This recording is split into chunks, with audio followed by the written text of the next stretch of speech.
So everybody's here? Very good. So I would like to go back a little bit to the portraits that we spoke about last time, the Baroque portraits.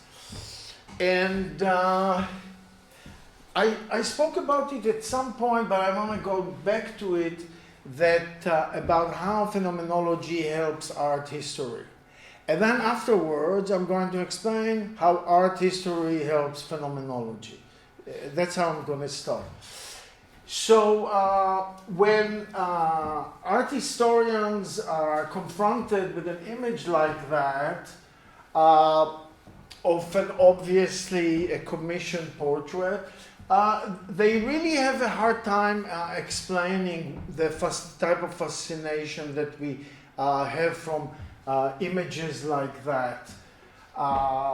Because as we were saying last time, any type of excuse for or topic that would give another reason to look at it, like for example, when it's a type of a person, so it becomes, but then it becomes generic, and as we were saying, that we really need in commissioned portraits to get rid of everything generic, so that you really look at what happens to the main person. So then what else is there? You can look at the fabulous clothes, and sometimes the accessory. You can talk about where they came from. You can talk about the identity of the person that you are seeing. That's what art historians would usually do when they talk about images like that. But at the end, there's still really a question of why does it interest anybody, an image like that? It is so obviously something that was contracted between an artist and the sitter for the purposes of a commissioned portrait, which itself had a lot of social implications and social consequences. So some people would say, okay, well, maybe they're not interesting, but I think that we are interested, actually, in images like that. And it's not just that we are interested, but as we were saying last time, that this chiaroscuro treatment, that surrounds kind of the portrait and really gives it its meaning, this technique has been steadily used for now 400 years or something like that. So it's a little bit difficult to understand also, first of all, why is it an interesting artwork? And the second, why did it become such a fixture in our culture? So when Clegg and I started doing our portrait, so we had a theory, we were saying, let's look at the commissioned portrait as a genre, as if this is a generic commissioned portrait. This is the way we would put it, which allowed us to somehow investigate certain aspects of it, but still there's something missing in this explanation as well.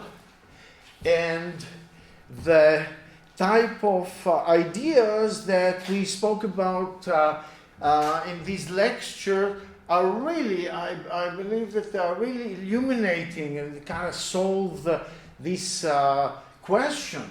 We are interested in these portraits because of this combination of the self-showing of the person and the ability of the artist to create, to set up this self-showing.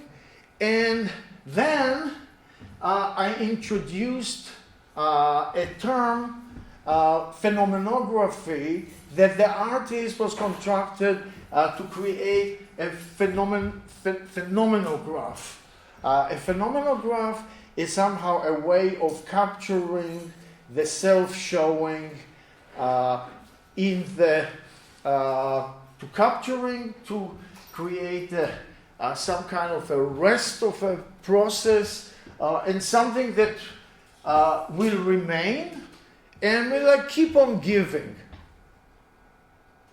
This is the way we described it. And so, in that sense, I think that this is a really great contribution to art history. And there are a lot of other stuff that comes up when you think about it this way. Some of it we already spoke, but we will raise them again shortly. So this is an Unverborgenheit, unconcealment of a person, a self-showing. The artist create an open area in the world where other people who are interested in the open areas in the world, they can go to this open area and see a self-showing as a phenomenograph. That is the point where we left. And as I mentioned last time, there's a very uneasy relation between the social aspect, the class aspect, and all that, and the metaphysical aspect of self-showing. Because we really associate this with kind of a treatment of the upper classes, and for a good reason, because you have to pay, and you have to dress in a glorious way, etc., etc. But if we are right, and the main point here is self-showing, just the very fact that someone steps into the limelight to self-show, and by stepping into the limelight and self-show, you make yourself accessible to the experience of others. So you go from a state of concealment when you are not available and you are not accessible to a state that you kind of step into some kind of public platform, and from this point on, you're accessible to others. So this is and the two concepts, the social aspect and the purely metaphysical one, they don't go that well with one another, and they create a little bit of comic, kind of comedy of manner stuff. We spoke about that last time. Now, we are going to explain how art history can help phenomenology. Because, and now I'm going to talk about how Heidegger thought about artworks, and to see that he got very confused, and it got very, it's not even clear that he's managed to do something consistent. So let me show you. Okay, so for example,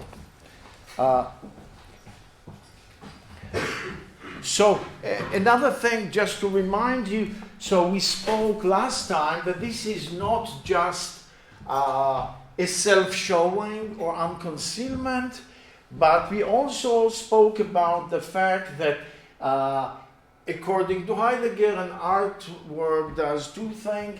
It sets up a world and it sets up the earth.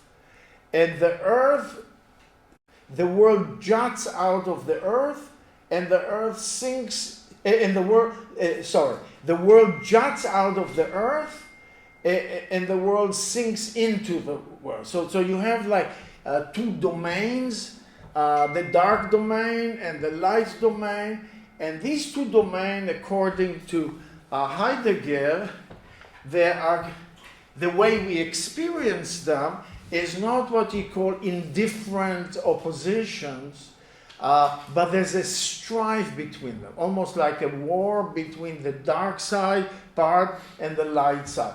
And again, let's just keep it really on that level. Let's not say dark means evil, light means good, Let's just say there's the dark part and the light part. The light part is where self-showing takes place. Unconcealment. The dark part is the part that okay. The dark part is for the earth is sheltering, nourishing, preserving, etc. And the world is exciting, almost ecstatic. And this is the origin of truth. Truth is, according to him, aletheia, this is the Greek word. The origin of truth is just this idea that an open part opens up in the world where you can see something, and this is the origin of truth, and that's what happens here. So the earth and the world are, in a sense, are in a relation of strife, like a little bit of a war, and the drama, the general drama is about that the person is somehow in the borders of this world, a little bit in the dark side, a little bit in the light side, and that becomes the drama of this type of painting, according to our treatment. However, so I'll read you a little bit of Heidegger. The setting up of a world and the setting forth of earth are two essential features in the work being of the work. They belong together, however, in the unity of work being. This is the unity we seek when we ponder the self-subsistent of the work and try to tell of this close unitary repose of self-support. So he talks about why the unity of the work of art depends on our ability to take the world and the earth as two things that are kind of somehow can be unified, which is, again, as already you can kind of understand what he's saying from what we were talking about before, but it begins to be a little bit unclear. Now it gets the second one. However, in the essential features just mentioned, if our account has any validity at all, we have indicated in the work rather a happening and in no sense a repose. In other words, he's talking about the fact that it's not like this is some kind of a stop point of a process, a repose, what he says, but he talks about it as a happening. And this is already becomes a little bit complicated when you talk about it on these terms. And then he has some kind of a solution for that. But the point is that if you understand the notion of a phenomenograph, that's exactly what has to happen. You know, in other words, there was a woman who was like standing like that, and the artist told her a little bit what to do, and then she self-showed, and the artist made a phenomenograph, and 400 years later, this self-showing is still presented to us as a happening. It still happens. It's still effective. It's not just a document of something that happened 400 years ago, but it is something that is really preserved in the image. This image has the ability of presenting to us not just a stop motion, but the whole drama of that happened 400 years ago. And that's the definition of phenomenograph. Now, if you had to define it completely abstractly, as Heidegger tries to do, it becomes a little bit strange and it's not exactly clear how. But if you look at it as an art historian about this image, then it begins, because yes, we can expect the artist who really does the phenomenograph that whatever is going to happen from this moment is going to keep on giving forever 400 years later. which I think is quite an extraordinary thing, because it's not like they all do it or to the same degree. Okay, then there's the issue, another issue that it gets that becomes very complicated for him, is the issue of createdness. Like, what is really the role of the yes? So what makes a portrait a phenomenograph? Is it only if the person is self-showing? Because last time you also showed us some where the people were not looking and it was like not a commissioned one. Yes. Is it then not a phenomenon? Oh, sorry, I can't say the word. Phenomenology, I know, it's a tongue twister. Very good question. Okay, so the point is, first of all, very good, very good. So the first thing to say is that not all the portraits have this quality in the same amount. Some of them are much more active than others.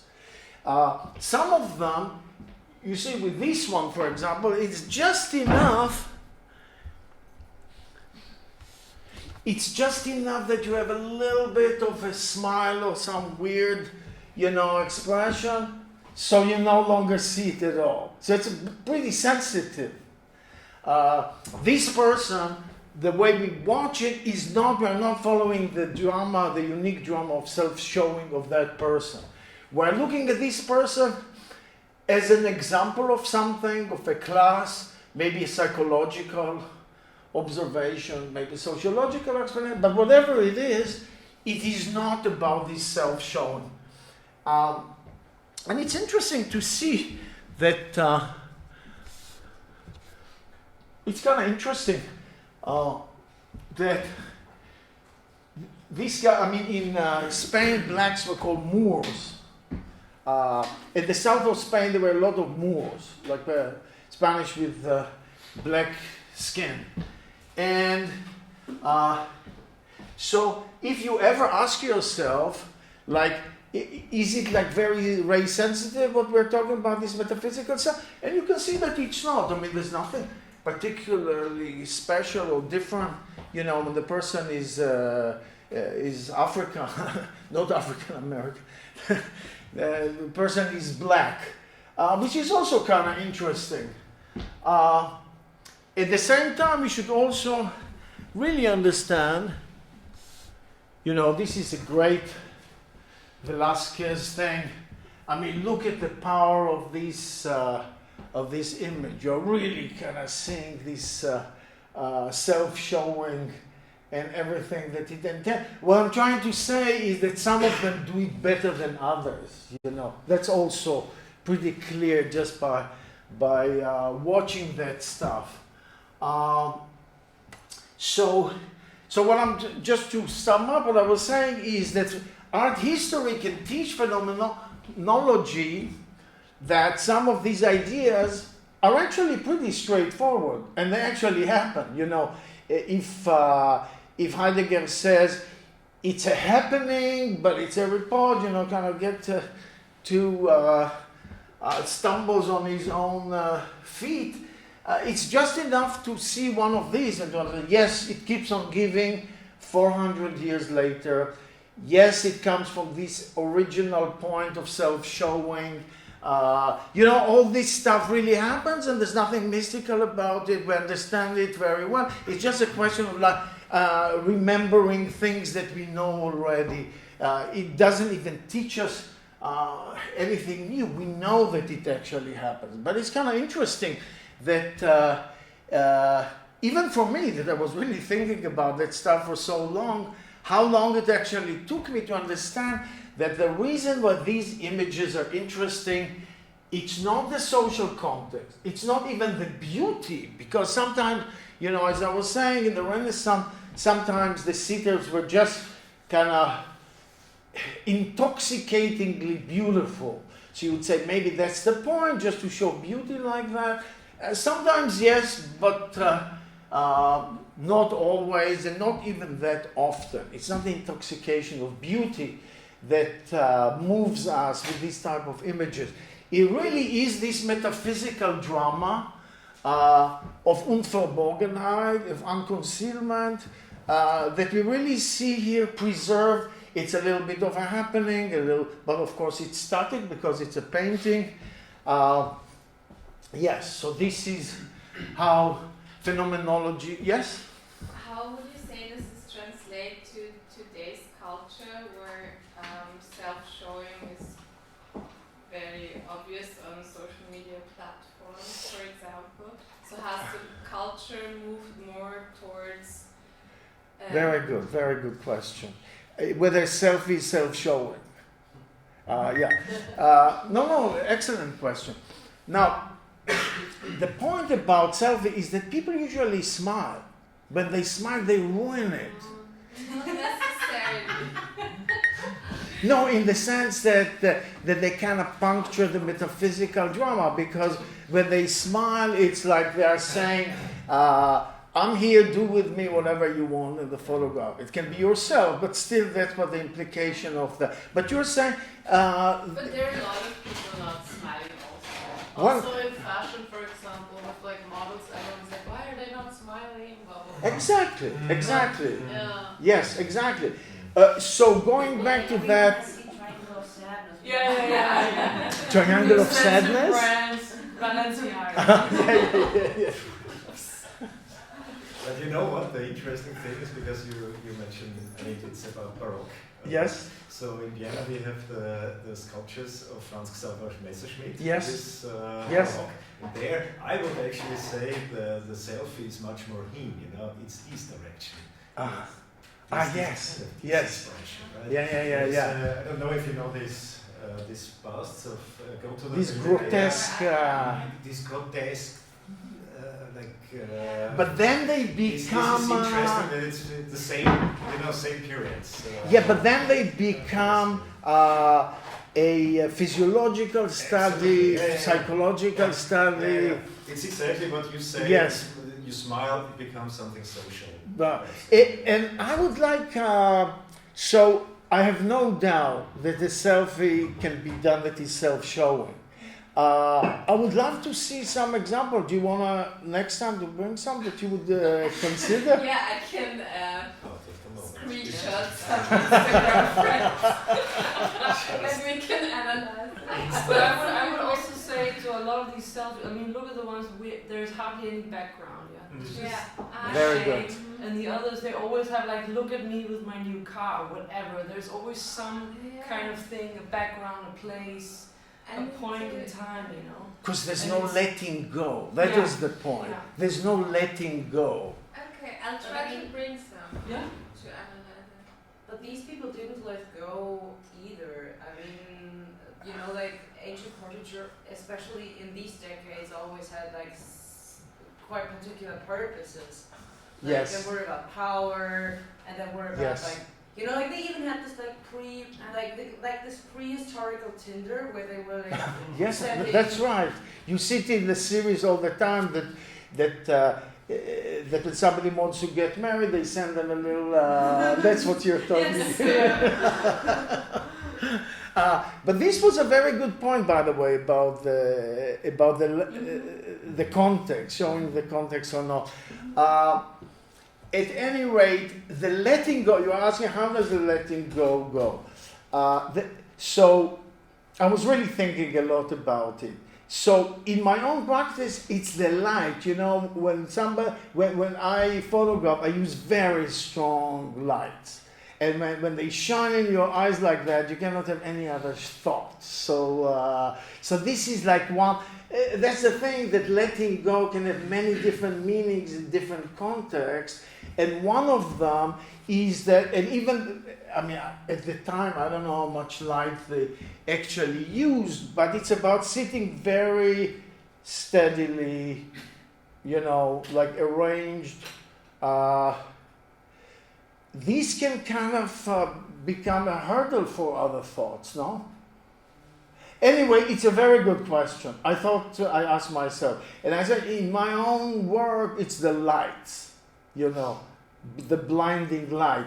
And generally speaking, whenever you self-show and you step into the light, then you have to really deal with the blinding aspect of the light. Like literally, I'm not talking just metaphorically. But this is not the most general answer. I mean, at each case, you really have to ask yourself this question: where does the letting go take place? So, any more questions? Yeah. I thought letting go is like more concerning the artist making. Concerning both, because it's intentional. Because if you're thinking, I mean, you have to, part of the effect is first of all, there's the eye contact aspect. When there is an eye contact, then the eye contact neutralizes the other thoughts a little bit. You see? Because they're looking at you. So when they're looking at you, they are really in situ, in the situation. So that also contributes a little bit. And indeed, portraits with eye contact are very important in this genre, because that's one of the ways that you know that the person had to let go of other stuff and really be present in the situation.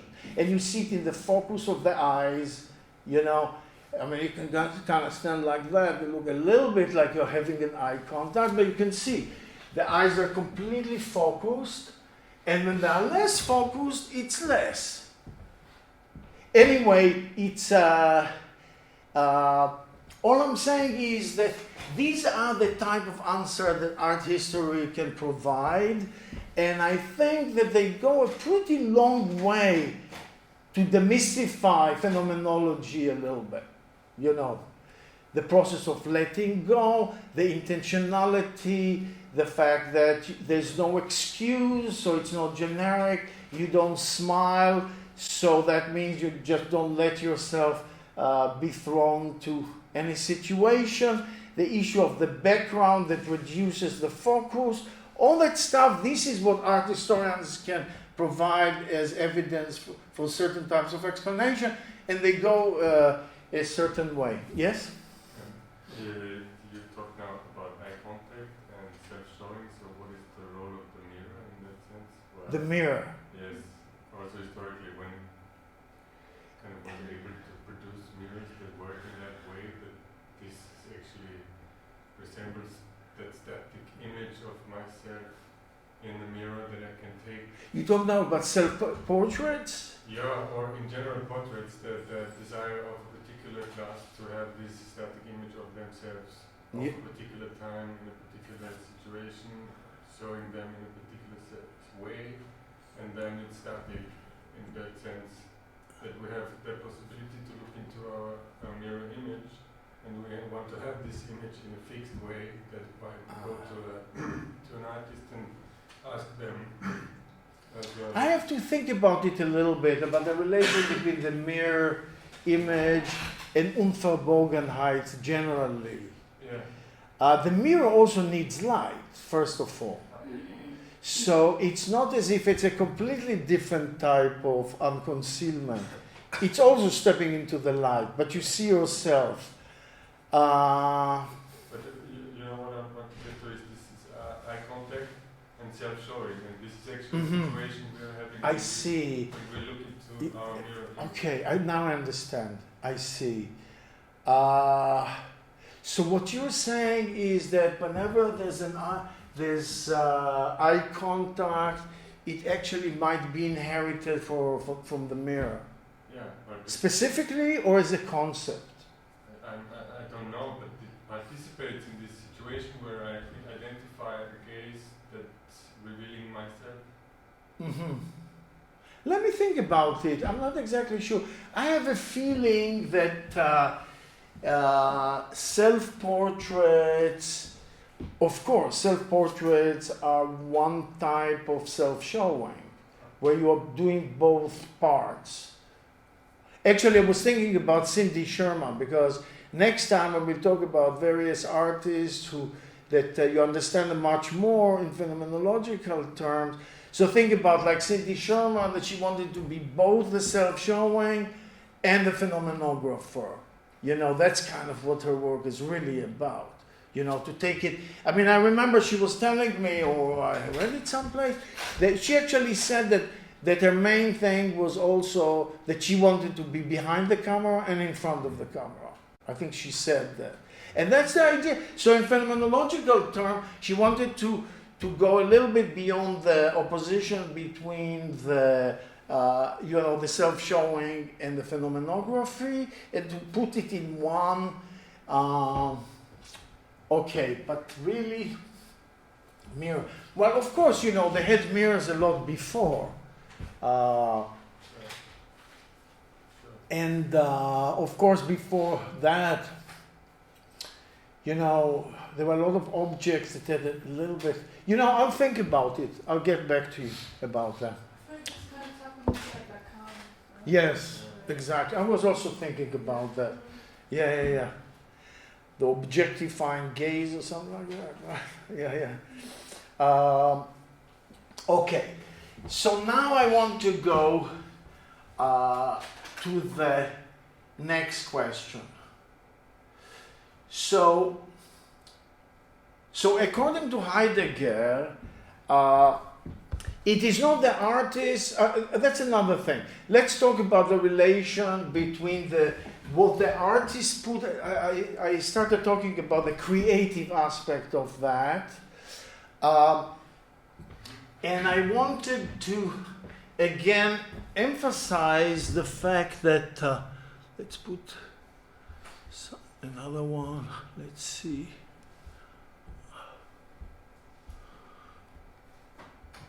Just put this one, just to have another example. So it's a kind of a funny one. So the second thing that I wanted to say, that the creative aspect, whatever the creative aspect is of the artist, it should be really underlined, the fact that this does not cannot minimize how much this woman contributed to this image, right? She self-showed. So it depends a little bit. As I was saying, some people are better than others, and some people can really do it upon command, and they know how to do these models. That's what they do. They know how to self-show, and it shows. But I'm saying that the question of what is creative about it cannot be identified with what the artist put into it. Quite to the contrary. If it's a really great one, then, as we said last time, the artists have to get rid of any of their own baggage that undermines or corrupts the actual transmission. Because if the artist has some inner weirdnesses that make the whole streaming a little bit different, then it is not a good one. That's also about what has to happen. So the artists have to be as open as possible, so whatever is going to be transmitted is going to be transmitted without a noise. And that creates another seeming paradox. So because Heidegger wants it to be creative, while at the same time we are talking about complete self-negation and like pulling yourself back. So again, when Heidegger talks about it, sounds very contradictory. And then again here that art history can just prove that it is just a non-issue. I mean, here it is pretty evident. This person had, contributed a lot to this episode of self-showing. So does that fact reduce the creative aspect of the art? Not at all. And that's what you see in art history. It's exactly these things, that sometimes the best artists were really the ones just with who could see things as they are rather than corrupting them and undermining them. These really are some of the best artists. So to say that they were not creative because they were more observant is absurd, right? So this is another type of stuff that art history can teach phenomenology, that the issue of creativity and the issue of openness can coexist perfectly well, which is difficult to write down if you are if you have to do it completely abstractly, just as a metaphysical thesis. Okay, so but now let's get back to another issue about what exactly is happening there. So I hope you kind of agreed with me. Let's look for another good one.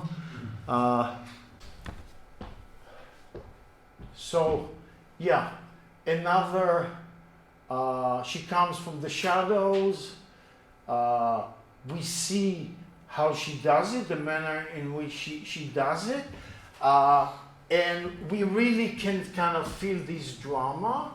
But the question is, the more general question, what is it exactly that we see that make us see it as a continuous recreation of this showing off? Because we don't see the lady, we don't see the original.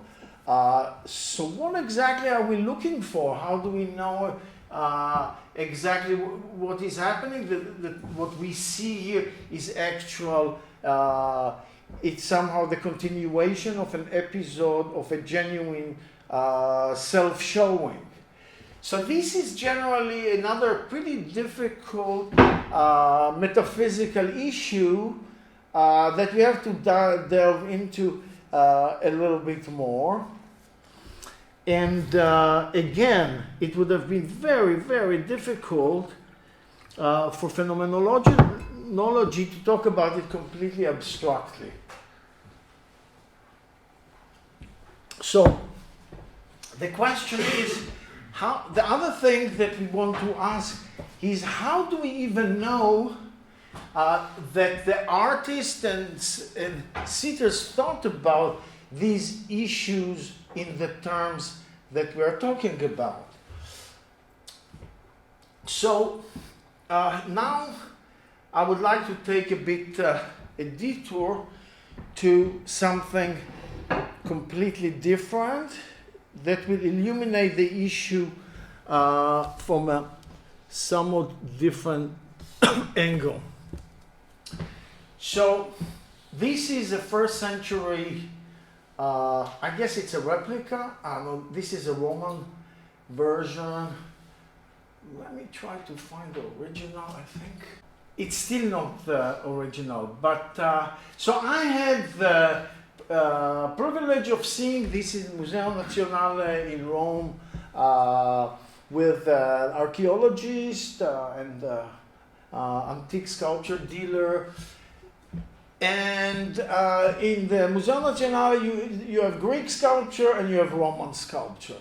And what becomes very evident is that there's a huge difference between them. Why? Because the Greek sculpture are lifelike and the Roman sculpture are not lifelike. So you have to ask, well, what is lifelikeness?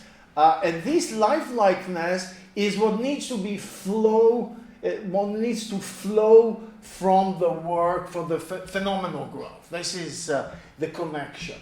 But let's talk a little bit about lifelikeness in sculpture. It's too bad that I don't have a better. It's really lifelike. I mean, this is not such a good reproduction. Let me see if I can find something else. First of all, you see how lifelike it is. I mean, do you understand why is it that this is considered like lifelike? Let me put like just.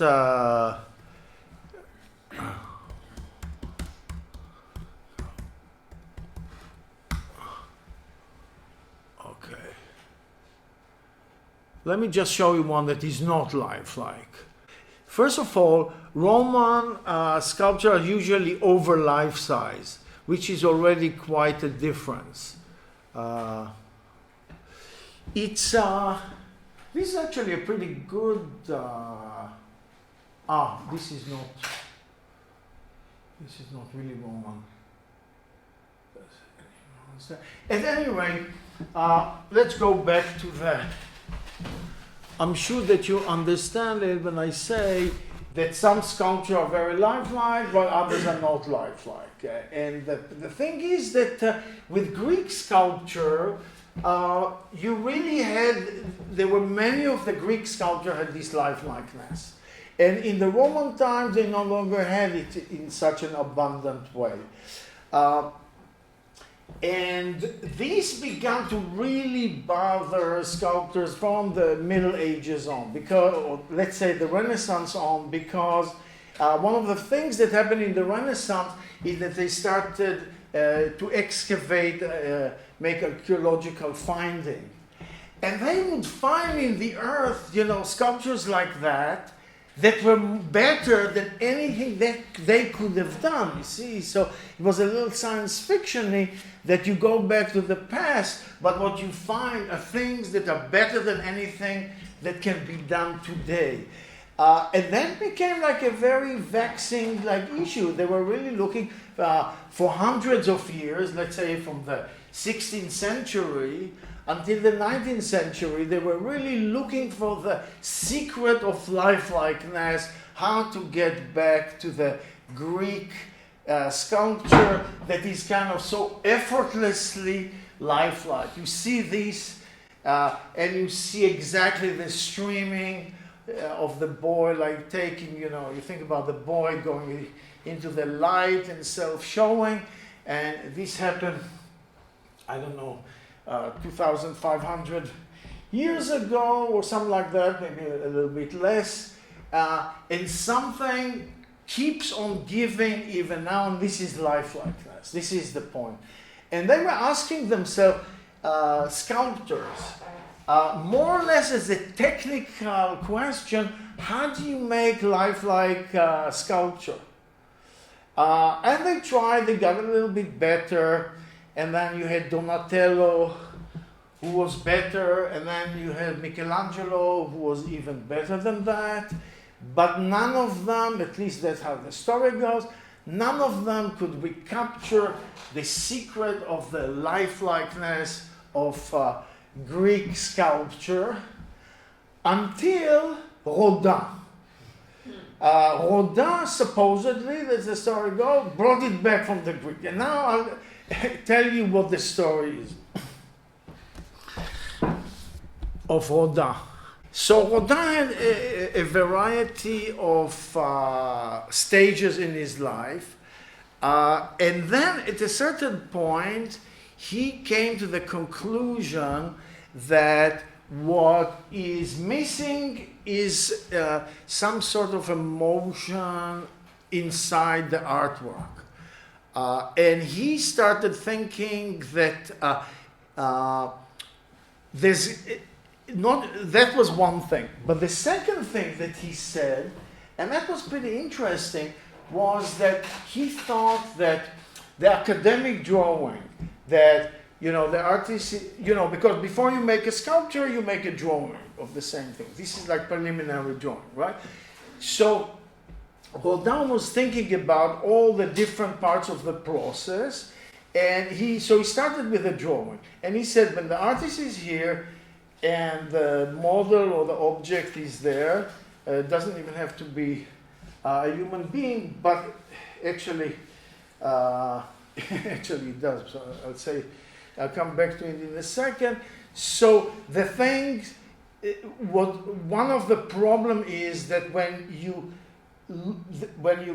look at the stuff, then you look at the page and you make a line, and you go back and then you make the line again. So in the time that the eye goes from the objects to the page, something happens, and in this moment you bring too many concepts into the head and you lose the immediacy of the experience of what you are actually drawing. That was his conclusion.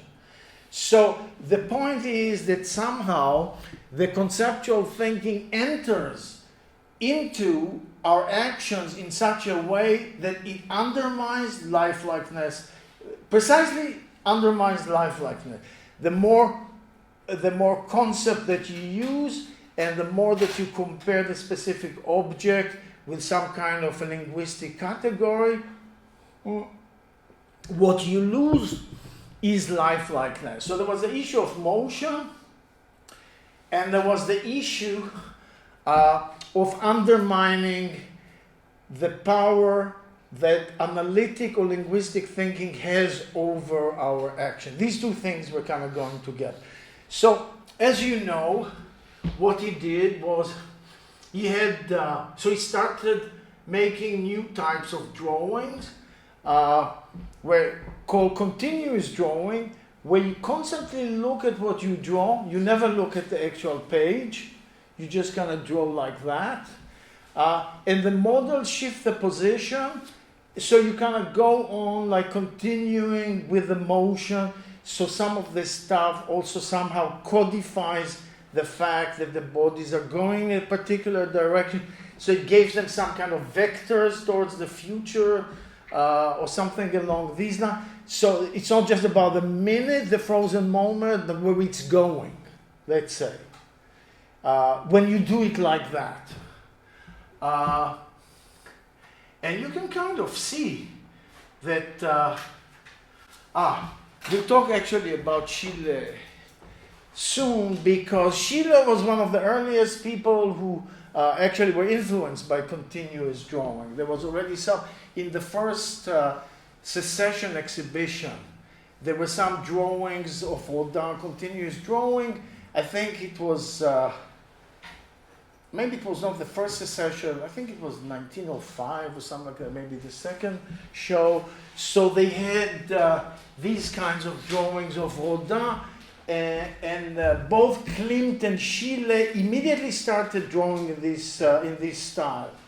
So it was what I'm trying to say, it was very evident to every person who lived at the time that this actually worked. It made things more lifelike, at least on the level of the drawings. Yeah? So this is very funny. The story is very nice what you talked about Rodin. Uh-huh. So if you compare it to photography, I realize it when you, so by not looking through the viewfinder, you can actually also create this kind of liveliness. So, because it reminds me, if you put the camera in front of your head, it will change immediately. Okay. But if you do it like from the hip or like this, so they don't see it, so maybe this is... Do you know photographs that were done like that? Maybe you can bring... I do all the time. Okay, no, actually maybe you can show a couple, one that with and one, you know. Yeah, that's very interesting. I was asking myself this question and I didn't find the answer. This is the answer. Yeah. No, I was asking myself, so from photography, how do you do this? Is drawing, and I was scratching my head. I didn't think about it. You know, this is the right, at least partially, the right answer. So, you know, Schiele's work. So Schiele started. That's kind of, you know, that's how he was imprisoned because of those drawings. Because he had a girlfriend, and they would go together to some like playgrounds of kids, and Schiele's girlfriend would go to some of the kids and ask them if they wanted to come to Schiele's studio, and would pay them to he was arrested because of that. Anyway, so this is just like one story that came out of this stuff. It's also kind of interesting to think about Klimt in this way, because like the entire painting is like totally flat, and there's just kind of the face juts out a little bit. So it's a kind of a compromise between the modernist flatness and the self-show. Anyway, it's a kind of an interesting story about how lifelikeness, which means the property of the thing rather than the person who did the thing, you know? How does it actually, what is it, how it is conveyed? Is it a technical question? Is it a question of intention? So the story of continuous drawing is another case where art history really helps phenomenology, because it just shows that to a certain extent it's a technical issue, lifelikeness, but to another extent it's anything but, because it's really a procedural thing. You have to do it really differently, and you have to like emphasize the motion, and you have to undermine your own analytic linguistic thinking. You know, that is the answer. That's how artists manage to bypass the hurdles that prevented them from creating lifelikeness in sculpture. Because again, if you read Heidegger about it, it's very confusing. The issue of the lifelike, is it the property of the bronzed boy? Is it the property of the original Greek boy? Is it the property of the artist? It sounds very unclear how to even think about the issue of lifelikeness, and that's why when you actually see it as an art historical problematics that was really addressed partially ideologically, partially philosophically, partially technically, and how it kind of really led to let me put a Rodin sculpture. Yes, this is more lifelike than almost all the other stuff that we saw. So, you know, this is kind of where we'll end up today.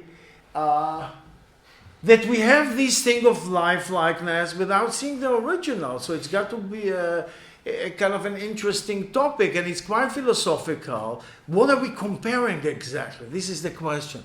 What are we actually comparing? And it makes perfect sense to say that when you do it right, this is another type of phenomenograph. When you do it right, it continues streaming afterwards, and you kind of see it without knowing the original situation. And the fact that it's pretty obvious that it is like that, that really is another case where art history really helps phenomenology. Because the origin of the artwork, you should actually read it, of Heidegger, the origin of the artwork, work of art. Read it for the next time. It's a very interesting, but it's pretty confused. And when you come out of it, you really don't understand exactly what he said. He talks about the shoes of Van Gogh. So the shoes are literally on the earth. So this is a good example for him, because there's the earth and there's the world. And the shoes jut out of the world. And this is something, and he says that when the artist set up the world on top of the earth, and that is how the origins of what happens there, that the Unverborgenheit that takes place. What is missing is the technical aspect, that sometimes you do something that is lifelike. It's not just if you choose this or that. These things are kind of complicated. As an artist, you really have to try hard and to experiment how to do that. And it is certainly not the way Heidegger said, yes, this old woman, like all her environment is the stuff that she uses, so she opens up the world herself. This is kind of the, idealization of the work of, the life of the peasant that is really so fraught with, these are exactly where people can become like stupidly nostalgic and kind of, go in some weird direction with peasants just because they don't know them. So they think they can just say whatever they want to say about them. At any rate, so we'll end up here, and this great example of, now, this is not the same lifelikeness of the Greek, let's see if I still have the Greek boy. No, I don't have this one. Is this one? No. Anyway, it's not exactly the same. This is also kind of interesting. The Greek boy was just doing his own thing, you know. This guy's in the middle of a slightly symbolic thing, like pointing down and doing something like that. I don't know what this guy's doing. It's like, I mean, is he like in the middle of like a torturous, because it's Adam or something like that, he's coming down. I mean, but this is really another nice example of the Unverborgenheit. He's coming out of the darkness, or this is like all the drama of that. It's more also like he's taking the liberty of deforming it also. I mean, the finger is really That's right, it's really long. Whereas the Greek boys are actually true to Yes. his size. Yes, that's right, yes.